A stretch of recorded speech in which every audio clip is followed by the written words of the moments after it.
All right, so I usually, I like these rigid boxes because they're pretty sturdy to stand on. If you know, instead of flipping over a 5-gallon bucket, that's the OSHA approved method of, you know, getting up 1 to 2 feet, right? So you just stand on the bucket. But I you know, these rigid boxes, they're decent to stand on. You know, they're plastic, but they'll hold you. You know, I mean, if you're crushing the rigid box, man, you probably shouldn't be a painter anyways. I don't know. But what do we got in here? So this is everything to run all the spray rigs. So me personally, I'm trying to move to only rack 10 spray guards and tips. Reason being, they lock in. Have you ever used a rack 5 housing and tip and it just starts squirting everywhere, squirting like a Catholic schoolgirl on her first date? I mean, these rack 10s are nice. They lock in.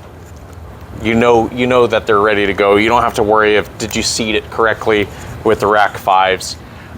Yeah, they do cost a little money. I don't know. Graco's probably still got their patents. They want to make their money off of that, whatever. But so I run mostly these now. I still got a couple of, you know how expensive tips are. You know, you run them till they die, and then you keep running them another couple of years past that, or however long you get it. They're expensive. I get it. Tips are expensive. Housings are expensive. I keep an organizer here. Try to keep some organized by size. I have the old tip saver that you put in the 1-gallon bucket. It's garbage. It's crap. They're terrible. They waste you a gallon of lacquer thinner, but I made the mistake of falling for the marketing hype on that. But all the rest of my tips are in there. If you don't know about the fine finish and low pressure tips, you got to figure that out. Obviously the black ones are probably some Graco tips here, but those are the rack 5s, probably the last of what I got. These yellows,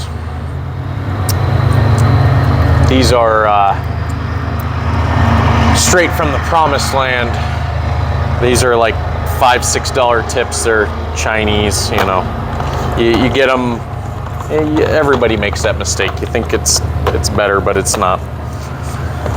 So, what do you keep in a spray box? Obviously, some of the most important things, you're gonna want a couple of crescent wrenches. I like to keep a couple of full-size ones, some hefty ones, and I got this little stubby here, you know. You know, obviously you got some wear on them. I mean, this one's a Walmart Hart brand, Stanley. You don't need anything crazy, you know, just something that's gonna put your wands on, be able to take your hoses off, your fittings. Also, I see a lot of guys that run the brass. Do not use brass fittings, man. They get gummed up, buggered up real quick. Crescent wrenches are not real precise. They're gonna round off stuff. Even worse still, your channel locks, your adjustable. These are DeWalt's. These are not good for painters. You see they got this center press button. Rusts up. It's real hard to press. But you know, I spent the money on the DeWalt, so I'm stuck with them. But obviously, you want a pair of channel locks for your filter housing, stuff like that. When that doesn't work, you need a chamfering tool, your pipe wrench. You know, sometimes the stuff gets seized on there. I keep a pipe wrench in there. So in terms of my tools to be able to take the rig apart, you'll want a couple of crescent wrenches, adjustable wrenches. Everybody calls them crescent wrenches. Crescent brand's okay, but you just need something that's not too loose on your gears. That's, you know, channel lock brand is probably better for your actual channel locks. Like I said, this button style gets rusted up real quick. One thing you do want in here, an extra gun. At some point, I think on this rig, oh no, I got another SG gun, but you know, Graco has those the newer contractor PC guns with the quick change to get your internals changed out real quick. These style, if you clean them out really well, you know, they'll last a while, but it's good to keep an extra gun or some extra internals because, you know, something's gonna happen, gets clogged up. I like having an extra vertical gun too, for doing your ceilings and stuff like that. So have an extra gun, very important.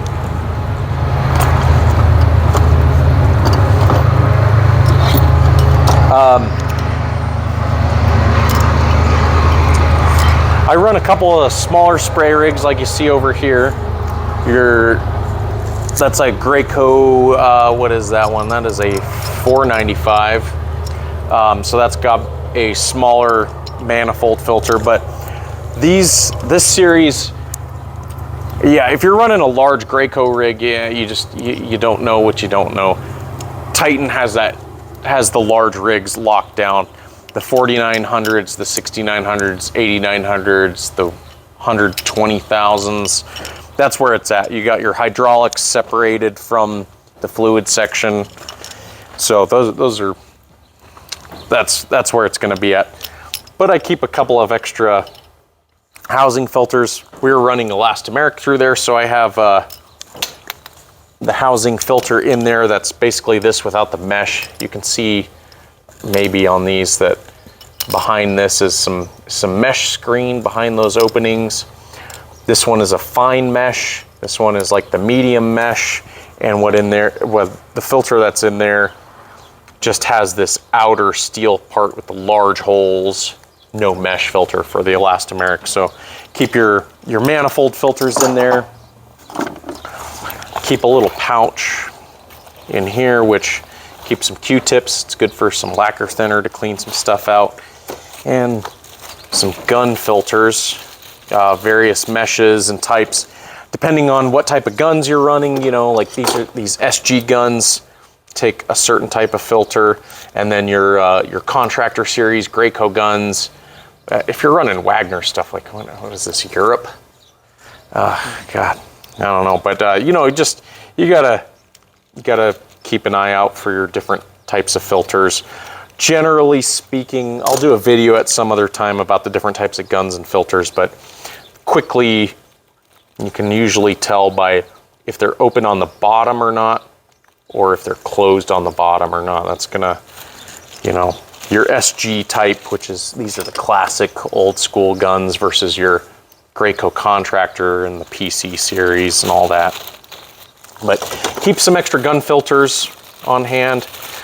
If you're running finer materials, you want the finer mesh and then coarser mesh. If I'm running elastomeric for an outside, maybe don't even use a filter, right?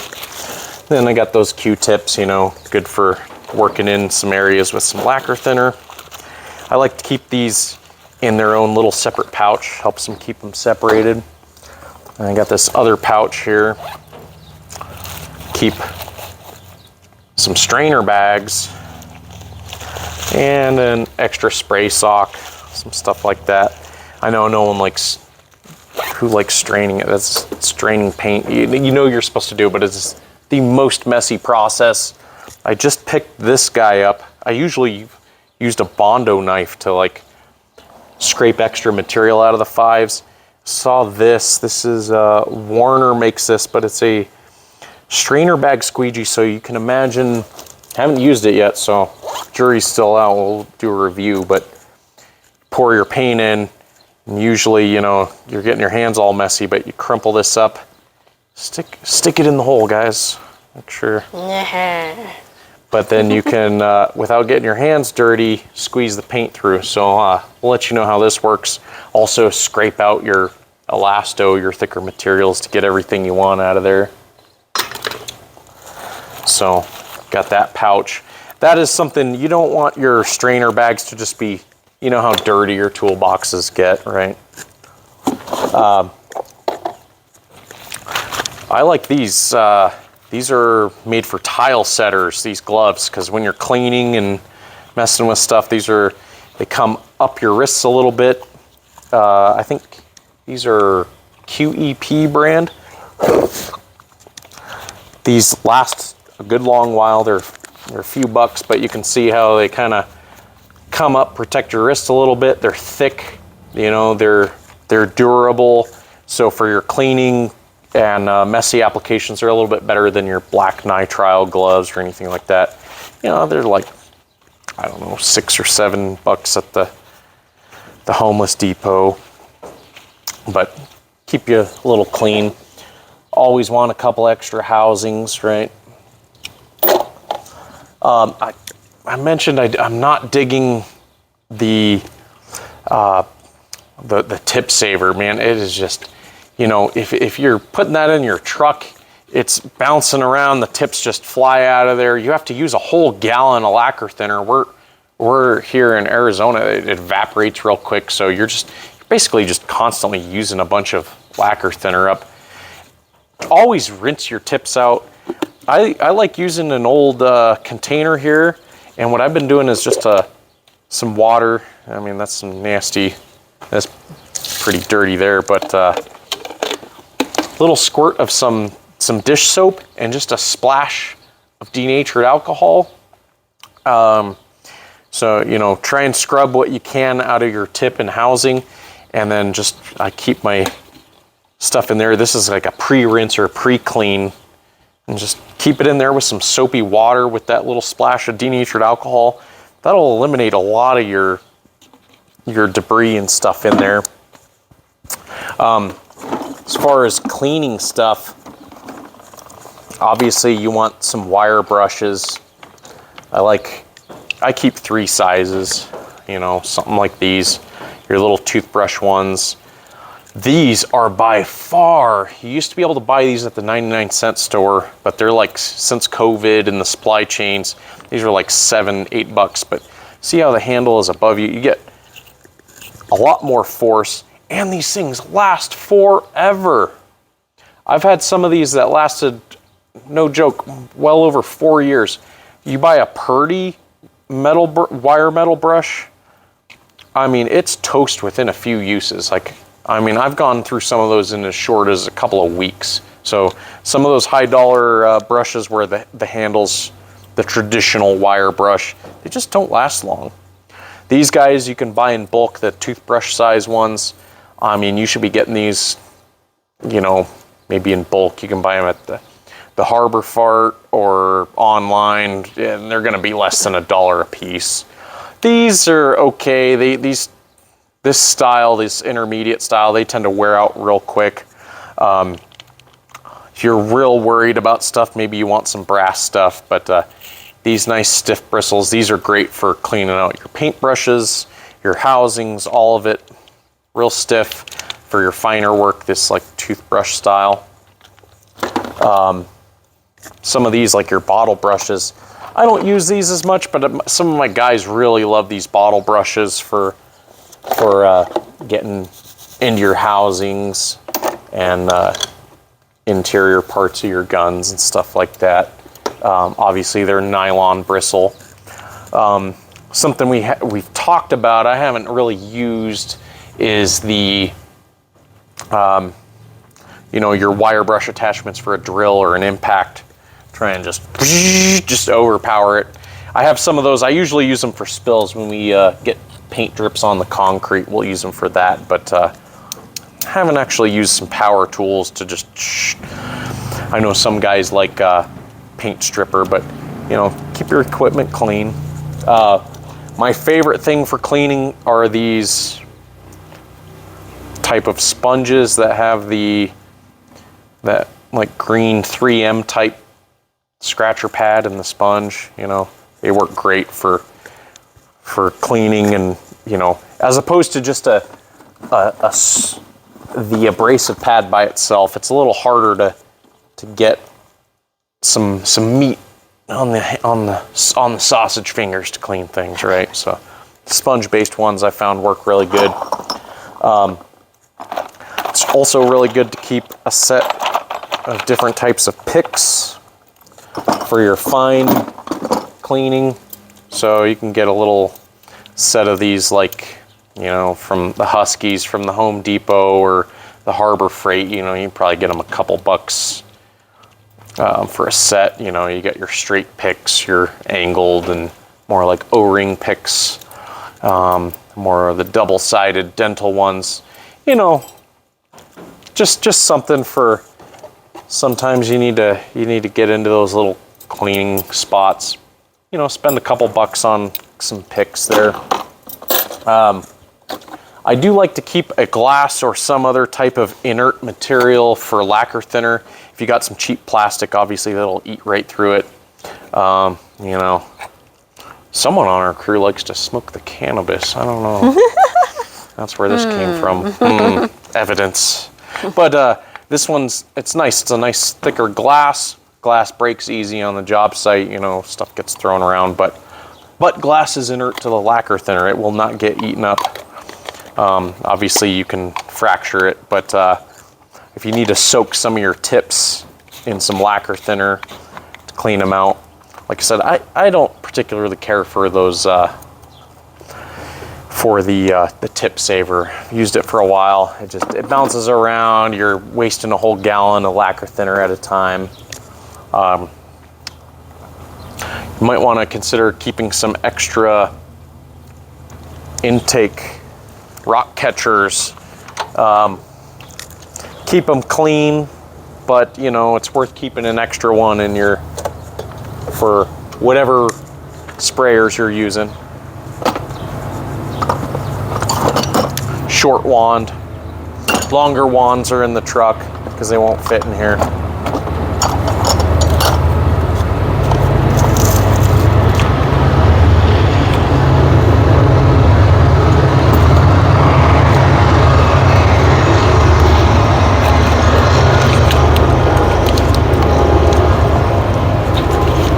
Handful of brand new tips. You know, obviously, you know, they're a consumable item. They're one of the most consumable items. But my tips that are in rotation, I keep in one of these organizers, or they're in the soaking in the lacquer thinner or in the cleaner mixture here. If you clean stuff out, you won't have to change your saddles in the back of your guards here very often, but you'll want to keep a few of them on hand. These are a mixture of some rack 5s and rack 10s, and then keep, like, this is just like a real big sewing needle or something. Sometimes, you know, usually your pick can get in there, but I don't think I have any left in here. Sometimes I'll keep a real thin, tiny sewing needle or a push pin to really, you know, sometimes you need to poke through the orifice of a spray tip. These are for the wands. These are the washers in there. You know, a few extra parts and components for those things. Like I said, I don't go through these very often. Believe it or not, over the years, I've only replaced a couple of saddles. If you're cleaning things properly, I know every tip comes with a new saddle, but if you're cleaning things properly, you shouldn't have to be changing them. Like I said, some of these are probably more than 5 years old. I keep them on hand, but if you're cleaning things properly, you shouldn't have to be replacing those very often. Your maintenance fluids, obviously you want to keep some throat seal. I don't put it in often enough, but you know, that's important. WD-40, it's kind of squeezed in here, but obviously if you're doing mostly water-based materials, after you clean stuff, you know, like your gun and some of the stuff on your spray rig, spray it down with a little WD-40, and guess what? The paint's not going to adhere to it as much. It's going to lubricate everything. It's going to protect everything.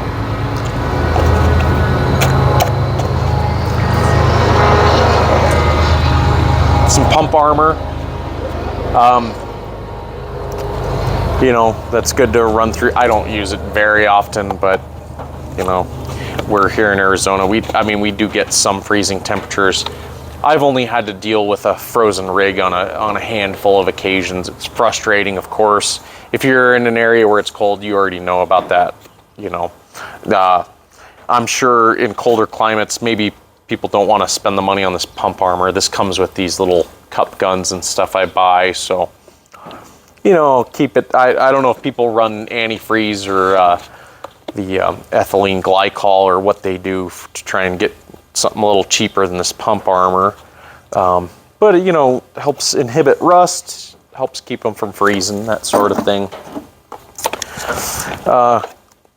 Vaseline. I like Vaseline. Any part of your exposed skin while you're spraying. You know, I've moved to a full face mask, but barrier you know, cream. Yeah, you put this. It doesn't absorb really rapidly, but you put it on your hands, on your face, on your eyes, on your eyelids, wherever you don't want paint to stick. That works for hair color too, by the way. So this will and helps you to grease up parts, your O-rings, so you can use it as a lubricant, as a grease. Helps protect your body from getting spray to stick on it. And then I keep a couple extra little couplings for putting your hose fittings. Miscellaneous little, never use that, but it's like a little 45-degree adapter for your gun or your wands. Water key. This could be important sometimes. These are these square water keys for like commercial, and like you'll see them in apartment buildings, industrial sites, commercial buildings where your water faucets, you know, yeah, good luck getting a crescent wrench in there.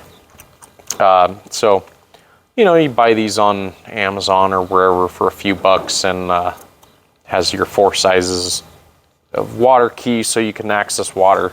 Very critical, obviously, to get your rig cleaned up.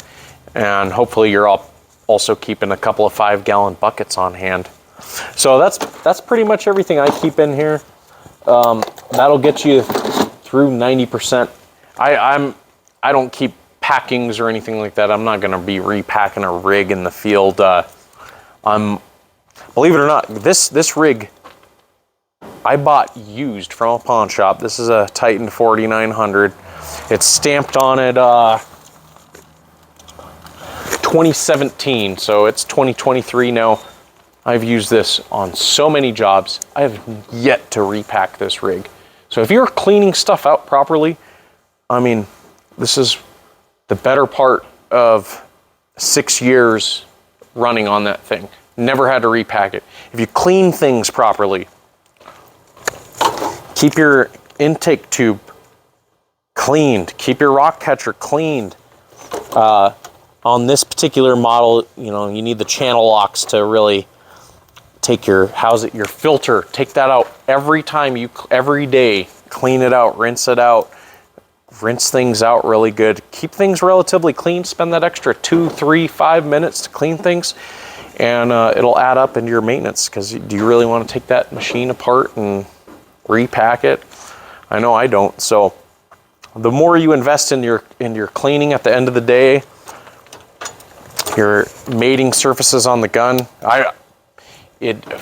for our company, I would consider this is a Friday special where we didn't really want to clean this. This is a dirty gun, but that's still probably 10 times cleaner than I've seen a lot of stuff. So keep your stuff clean, and if you keep everything to clean it, make your job a little easier, have the right tools on hand, it'll go a lot smoother.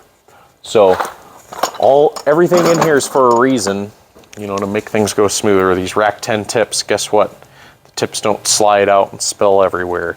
You know, everything I use is to make the cleaning process a little smoother, a little more efficient, and then you're saving money. I know it seems like you're spending more time cleaning, but rather spend you know, what's the whole, you know, an ounce of prevention. It's worth a pound of being frustrated, or whatever they say, right? So just, you know, if you have the proper tools to clean your stuff, it'll last longer. You'll be less frustrated. It'll go so much smoother. So that's basically everything that comes in here. You know, it doesn't take much, but keep your items organized, at least kind of loosely clean. Keep the couple extra tools on hand, and that'll get you through 90% of stuff. So